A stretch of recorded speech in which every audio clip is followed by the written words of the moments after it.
Hello guys, this is Unit 2 of EM. Unit 2 is types and classification of entrepreneurs.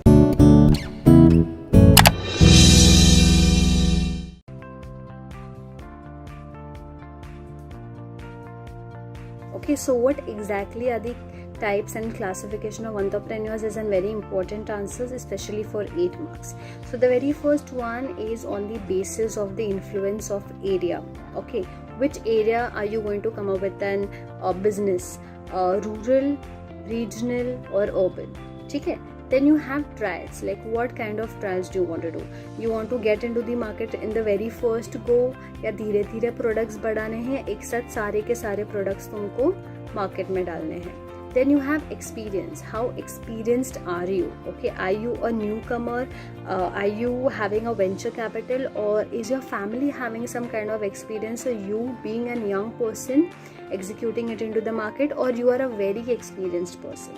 Okay, then you have gender, male, female, and then you have objective. What exactly are your objectives for coming up with this business in the market? Okay. Next we have something known as entrepreneur. Basically the entrepreneur is an employee who is tasked with developing an innovative idea or project within a company. The entrepreneur may not face the outside risk or reap the outside rewards of an entrepreneur. So I am the entrepreneur and I am asking you to become an intrapreneur. So behalf of me, you are going to work. You are going to come up with new ideas and evolve with it. But whatever the risk is there, I will be facing. Whatever the profit I am getting, it will be mine. Okay. Then you have elements. What are the elements you need to have in an intrapreneur? The very first one is multidiscipline. Very important. Second, access to resources. He should or she should know that how well a resources can be used. Either it will be optimized, okay, or you will overuse it. The very third one is support the top management, where you have your CEOs and managers and board of directors. The fourth one is training. Okay, the person, the entrepreneur definitely needs training. Fifth one is R&D, that is research and development. Needs to be very careful with it because R&D exploit a lot of money. Okay, and the sixth one is equity in rewards. He should definitely get the reward that the entrepreneur is getting. Now we come to the difference between entrepreneur and intrapreneur. The very first one, entrepreneur activity by entrepreneur is done by the intrapreneur. Okay, I told you that an entrepreneur works and acts on behalf of the entrepreneur. Then the rewards goes to the entrepreneur and some kind of the reward come back to the entrepreneur. Okay, risk is taken by entrepreneur and the risk taken by the company goes to the entrepreneur. Okay, next you have women entrepreneurs. Women entrepreneurs basically means women who have set up their own business since years or are coming up. If you see, there are many such. You have Biba, you have And, all these nice beautiful brands are operated by women. What are the problems that come way in a woman entrepreneur? The very first one is marketing problem.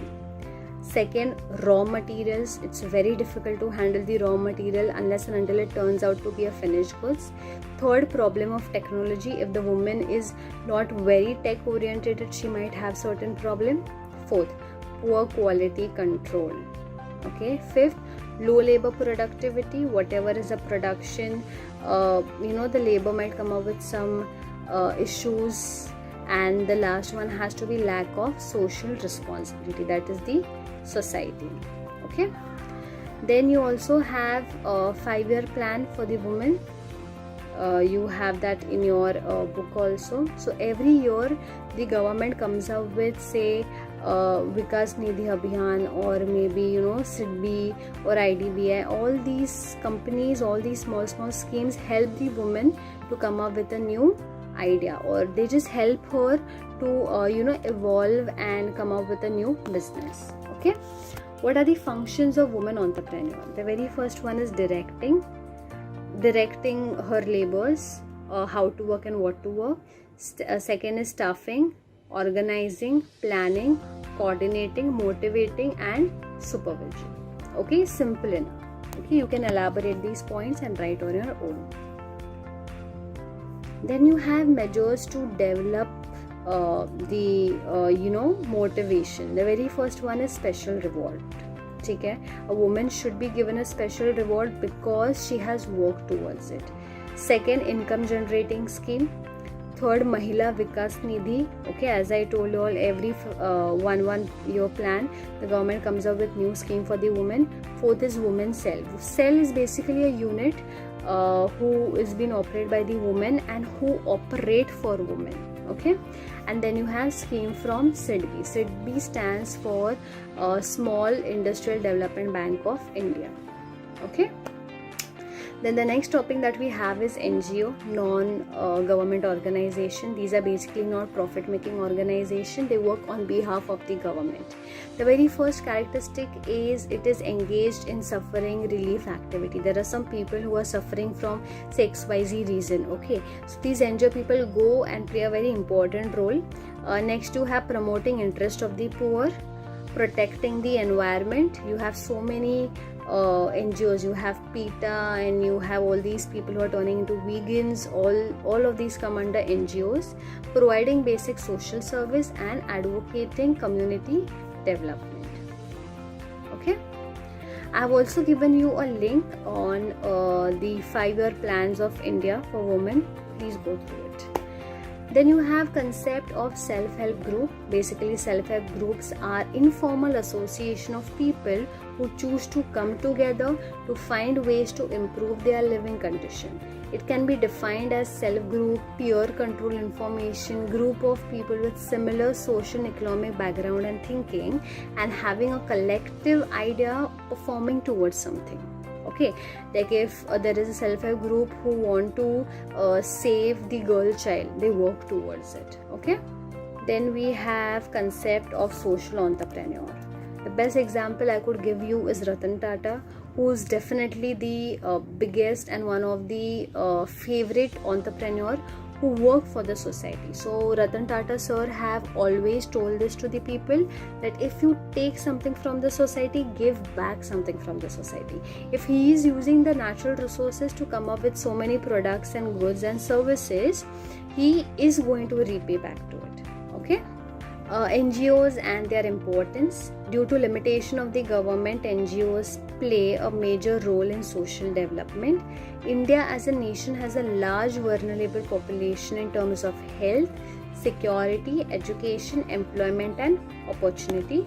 It is not possible for the government to serve each and every corner of the system. Hence, he has NGO. That is why NGO helps the government. Okay. Then you have something known as Entrepreneur Development Program. Basically, EDP gives you a lot of motivation to come up with new, design new ventures. If I am an individual and if I have the capacity to become an entrepreneur, I have a very, very good and amazing plan, a proposal, but I just need some money and helping hand, I'll be going to the EDP, that is Entrepreneur Development Program. Okay, the next topic that you have is BPO, business process outsourcing. Basically, this is the third party. Okay, so all these people who call you, say for example Vodafone or maybe some Axis Bank or maybe sir ye loan le lo, all these people say that they are, say for example, calling from Axis Bank. Okay, you have account in Axis Bank, they are calling you from Axis Bank. Do you really think that Axis employees are going to sit back and keep on calling you? No. So Axis calling is done by a BPO. So the whole calling thing of Axis Bank to his customer is given to some other company who are into calling. That is known as outsourcing. Okay. Then you have something known as entrepreneur project development of innovation and invention. I have given you a brief on what is invention and innovation. The very first thing when you invent, okay, that means the very first thing when you find out something is known as invention. When you modify that thing, it is known as innovation. Okay.